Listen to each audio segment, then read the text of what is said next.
For the first time in what feels like forever, I was able to embark on a road trip. Nothing epic like in years past. No 8 days across Colorado and Utah. No driving through Shenandoah and Virginia. Not even a coastal Maine road trip to Acadia. Due to COVID restrictions in New Jersey, I was only able to travel to one of 4 states: New York, Connecticut, Delaware, or Pennsylvania, and avoid self-quarantine. So I looked at my trusty map history and saw Hull, Northern PA, Route 6 to be exact. I had never tried this all-American classic, and I had never been to Lake Erie. With a time limit of 4 days, I tried to rectify the situation. After being cooped up for a year, even this small adventure, with what turned out to be limited photo opportunities, was time to be cherished. Aside from restoring some of my sanity, the trip was also intended to be a dry run for what hopes to be a longer and more satisfying route this summer.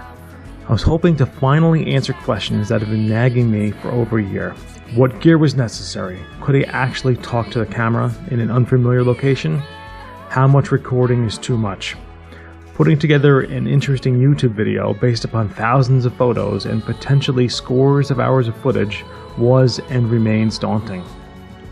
By the time the trip was over, I'd logged 1,053 miles, about 2 hours of video footage, and 279 photos. All this for literally one landscape keeper photo and one other wildlife photo that I adore. During the first few days, I was disappointed in these turn of events. But, as with all trips, the love is in the journey and not the final raw file.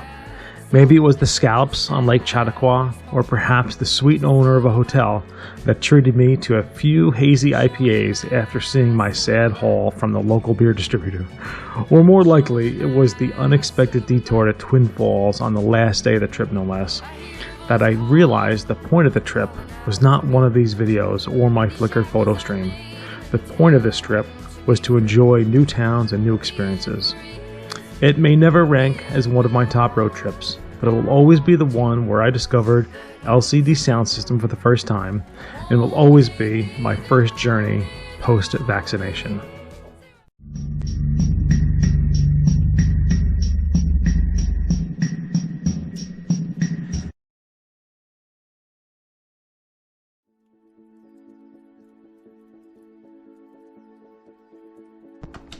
In a first for me, this trip had no daily final destination. Usually, I plan my days out far in advance, booking lodging as well, making sure the basic amenities I would need are close to where I sleep. This trip, I preferred to see where the road took me, and assume there was a hotel or motel with vacancies in the town I finished in. My thinking was with COVID, hotels would still not be at capacity. This is true, but even more true was the realization that many small establishments were either closed, waiting for the summer, or worse, closed forever due to the virus. I never ran into a serious lodging issue, but it was a constant low-grade worry. The Susquehanna River would end up my best friend, and the first stop was arguably the best vantage I'd ever see from her. Outside the small town of Wyalusing, population 560 or so, was Wyalusing Rocks. It offers a wonderful vantage from the bluffs above the river, looking down on the farmland below. It's difficult to time things right on a road trip, and this ended up with an 11 a.m. sun, which is not ideal in any way. Still, I'm satisfied with this as a travel photo, and only wish that I was here for a sunset instead. Here came Oi, bursting out of the woods behind the final straggler. This was As it would be common throughout the trip, some roads just asked to be explored. Here in New Albany, population 270, a random side dirt road was just too good to pass up. This 10-minute detour didn't result in any photographs, but the scene was lovely, and it was a simple way to become immersed in my surroundings. And while there was no reason why he should have, the buck leading his little fleeing herd did indeed veer slightly in Susanna's direction. New Albany happened to be on the way to the best-named state park in the east, World's End State Park, home of Loyalsock Creek and Loyalsock Canyon, the two main features in the park.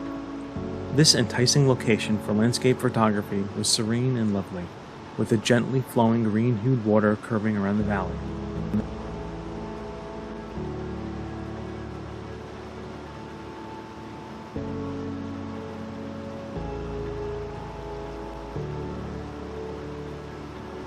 Here, I took out the tripod for the first time, walking up and down the river's bed looking for an ideal shot.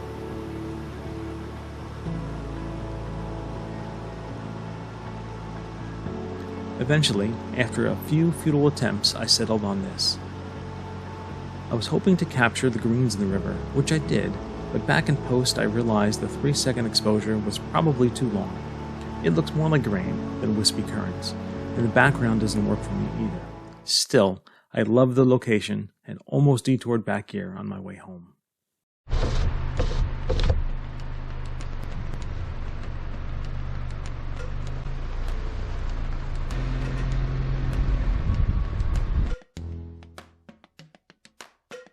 Still in World's End State Park, I took a scenic drive up to Loyalsock Canyon Vista, another grand dirt road with a view. Here the view was expansive, but not tripod-worthy.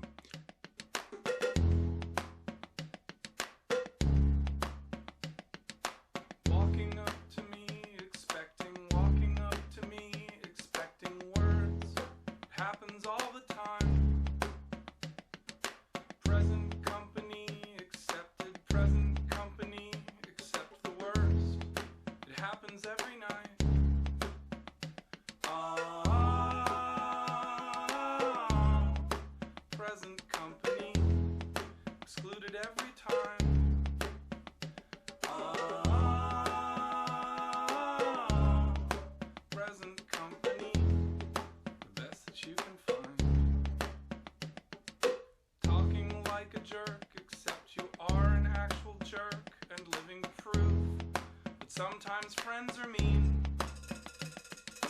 Present company, expected present company. Just laugh it off. It's better than it seems.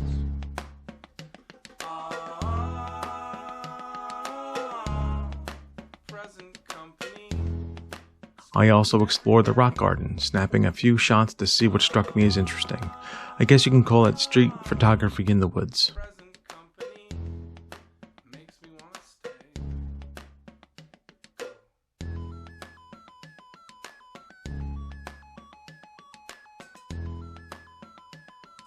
My first real disappointment came 90 miles later at the Grand Canyon of Pennsylvania.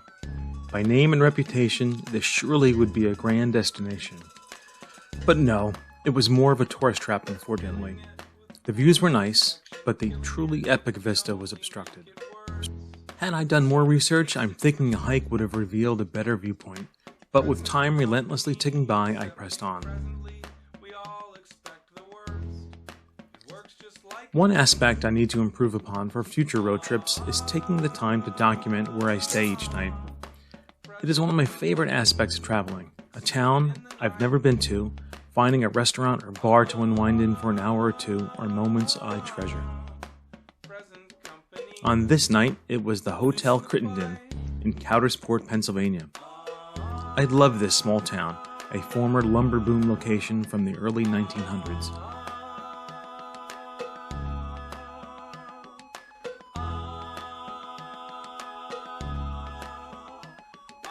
A solid burger at the West End Grill, and a moment of kindness by the Crittenden Hotel owner, gifting me 2 liquid swords IPAs from Round Guy Brewing, capped off a pretty awesome day one.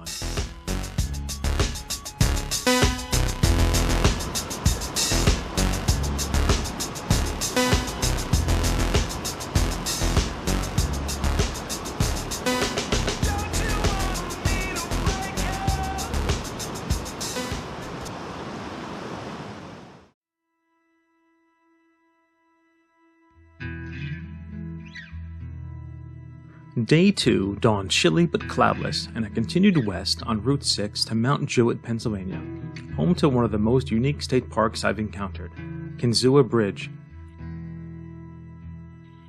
As the park history states, the Kinzua Bridge was a 2,050-foot-long railroad trestle that spanned the Kinzua Creek.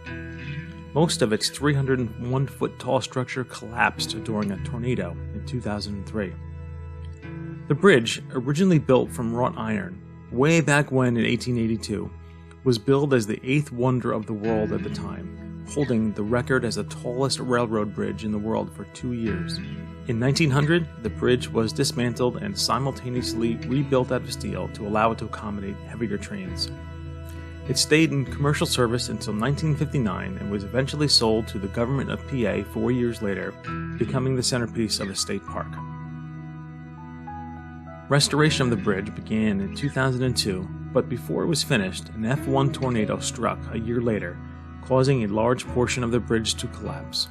Corroded anchor bolts holding the bridge to its foundations also failed, contributing to its eventual demise. So it is the morning of day 2 on this northern PA road trip. You know, this isn't classic landscape photography, obviously, but it is quite awesome here. I mean, I can't believe they allow you to explore the ins and outs of all these fallen girders. Yeah, it's pretty awesome.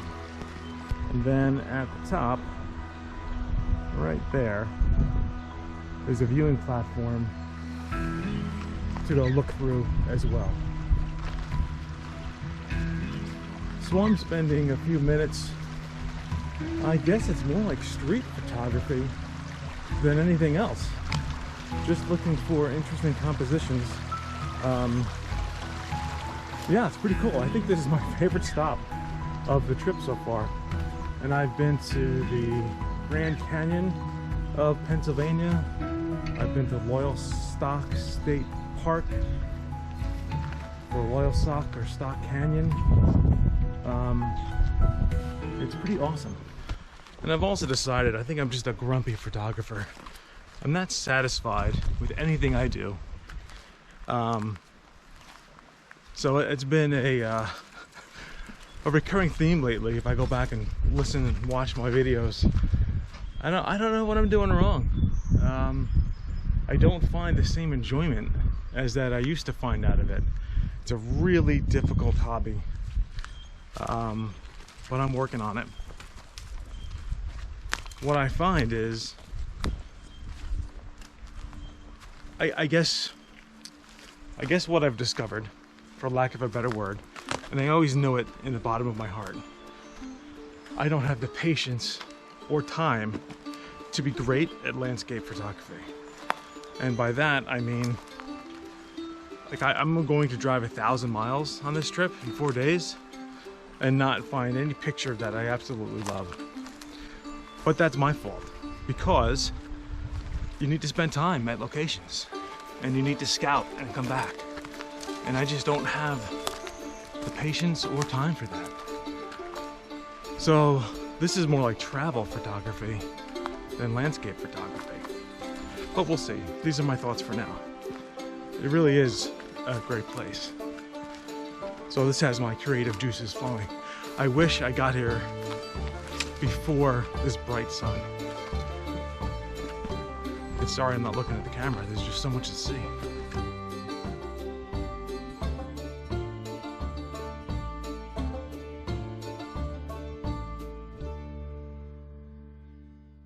Bypassing Route 6 between Mount Jewett and Warren, I veered north to the Allegheny Reservoir. This 27-mile-long body of water is quite large with an abundance of outdoor recreation options, but I was interested in just one aspect, Rimrock Overlook, a series of paths and rocky outcrops situated in the hills of the southern forests of that area. As would prove to be a recurring theme throughout the road trip, Rimrock Overlook was quite beautiful and a worthy destination, but it was not tripod worthy, and thus I never took out the Sony and settled for a few cell phone snaps.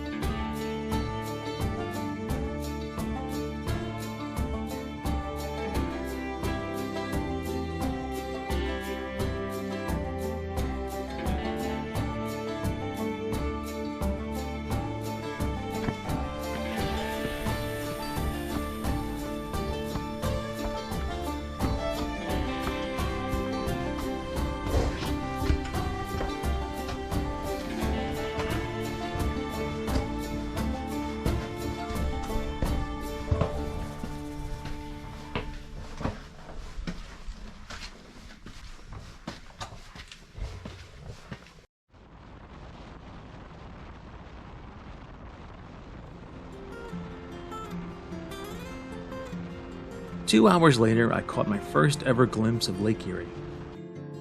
The final destination was Presque State Park, in a location that I had high hopes for. Research showed how beautiful this park was, with over 4 million visitors every year, and I made an assumption that it had to be beautiful for so many to show interest. Still, I was wary on some level because I consciously remember wondering why there were so few landscape photos online.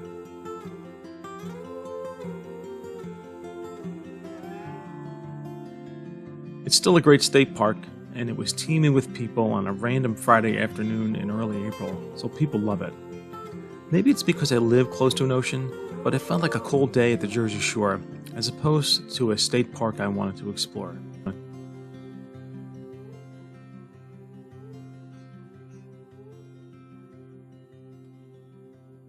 I drove the entire peninsula loop, which you've been watching, and made one stop at a beach on the north side and snapped these cell phone shots. They're interesting, fun to share with family and friends, but again, not quite landscape photography. Coats and sleeping bags, I come to know that memories were the best things you ever had. The summer shorn, beat down on bonehead back, so far from home where the ocean stood, down dust and pine bone. Late afternoon was approaching, and after a long day of driving, I was looking forward to one of the finer establishments I picked for lodging, the Chautauqua Harbor Hotel. However, I was in the midst of Lake Erie for the first time, and I just couldn't head east. East would be a change in direction towards home. So I drove north along the shore and through countless winery fields until I reached the town of Westfield and the Barcelona Light pier.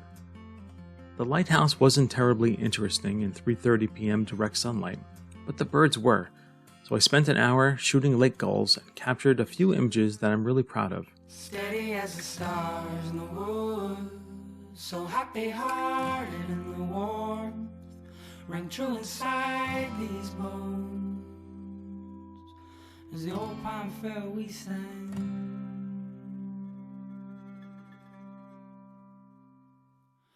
just to bless the morning.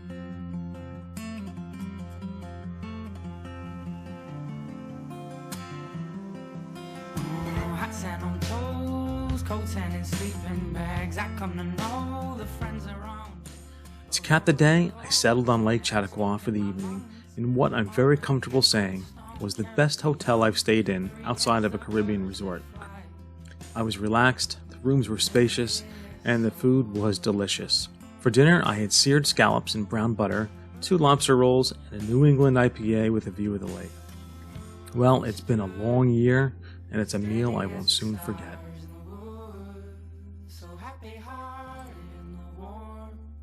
Late afternoon was approaching, and after a long day of driving, I was looking forward to one of the finer establishments I picked for lodging, the Chautauqua Harbor Hotel.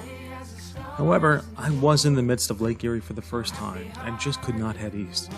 East meant I was traveling home for the first time. However, I was in the midst of Lake Erie for the first time, and I just couldn't head east. East was the direction of home. Oh my fucking god. However, I was in the midst of Lake Erie for the first time, and I just couldn't head east. East meant a change in direction towards home. So, instead I drove north along the shores. However, I was in the midst of...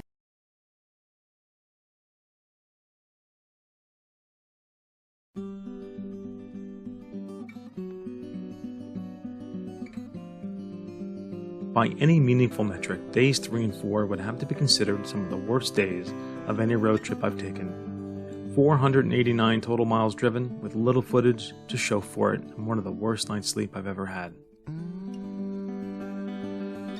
The 2 locations I managed to get to were, you guessed it, not tripod worthy. Boone Run Vista and Hyner View State Park are truly great vista points, but they're not landscape locations, and I did not take out the tripod.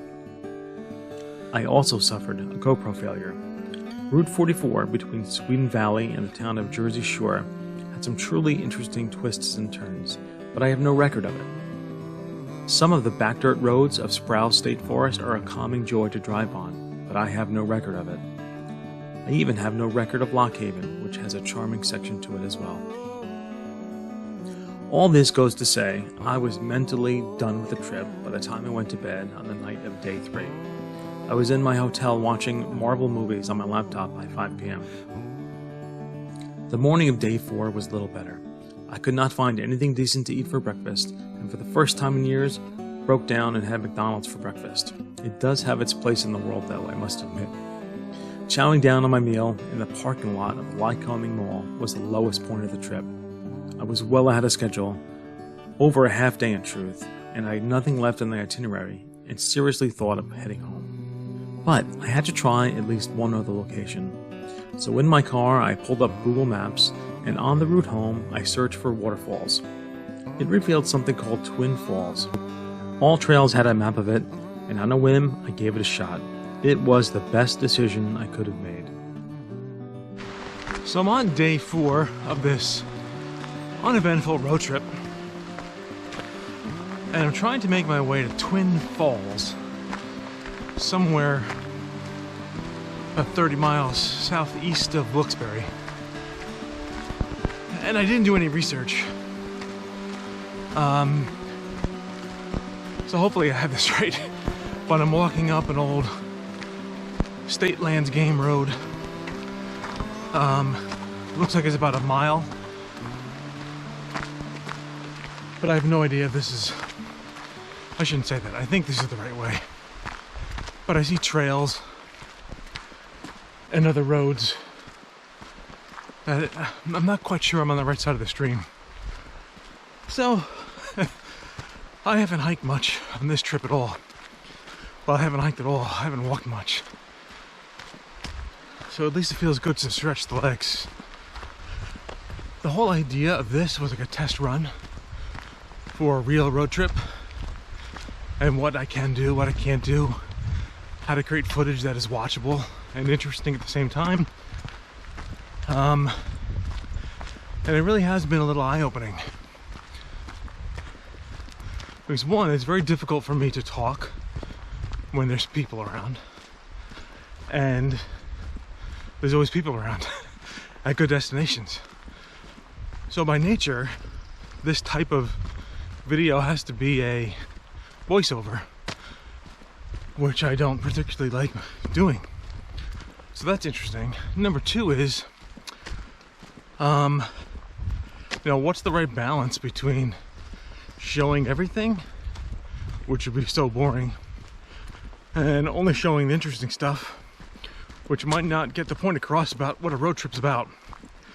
So I have to figure that out in the editing room. So overall, this was 4 days of no great photography, a couple of beautiful scenes. So definitely glad I went, but not much in the way of photography options. This might be more difficult than, say, heading out west to a couple of national parks. I'm sure that's easier to tell a story around. Yeah. So hopefully this is the right choice and I'm not just wasting time going down a road that doesn't lead to a waterfall. I can still hear the stream, but it's several hundred yards off to my right, and I can't see it any longer.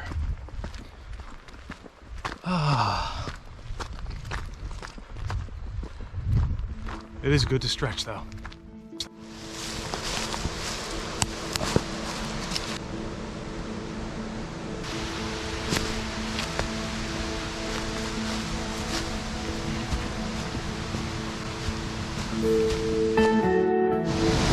So I'm not going to be able to record here. It's just too loud with the falls. They are really nice though. I'm thinking 2 shots. One from behind me here in this general area, which will get that basin, that pool included. And one from further down the stream behind me, where it has some really awesome rock formations in the stream bed that I'd like to capture as well.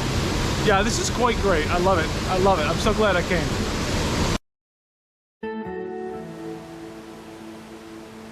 Getting out the tripod and hunting for compositions was the best thing for me. I had so much fun. It changed my perception of the entire trip.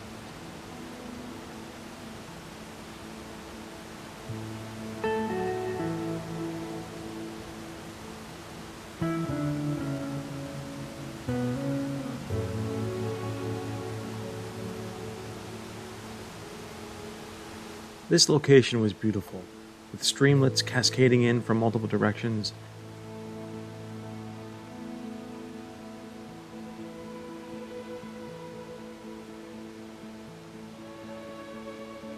Deep green moss areas.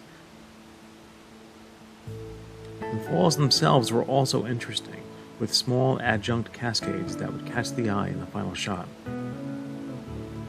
Best of all, however, was that emerald river bed. This adds a nice touch that really anchors a photograph. My first composition was a little weak, but enjoyable to work through. I liked the moss, but the downed tree trunk was out of place, and the angles of the falls was not very flattering to it. I moved slightly downriver and knew I was in the right place. This first photo has a great foreground, where the river's bed is the main focal point. Those waving lines on the rock base do wonders for me. However, it wasn't perfect because it made the falls look too small, so I was forced to inch a little bit closer and feature the rubble instead of the river's bed.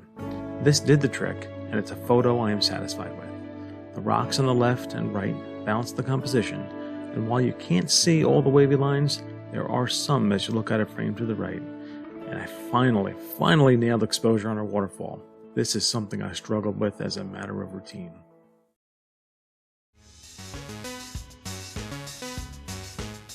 With spirits high, I walked out of the forest and headed home. As road trips go, this was one of my least favorites, but all it took was a small spark of inspiration to make me fully appreciate my good fortune. I can't say I'll ever retrace my steps on the trip, but I will say I fully recommend 3 things: World's End State Park, the Chautauqua Harbor Hotel, and Twin Falls. These are all excellent destinations that I would gladly return to. Thanks so much for watching, and don't forget, get out and explore.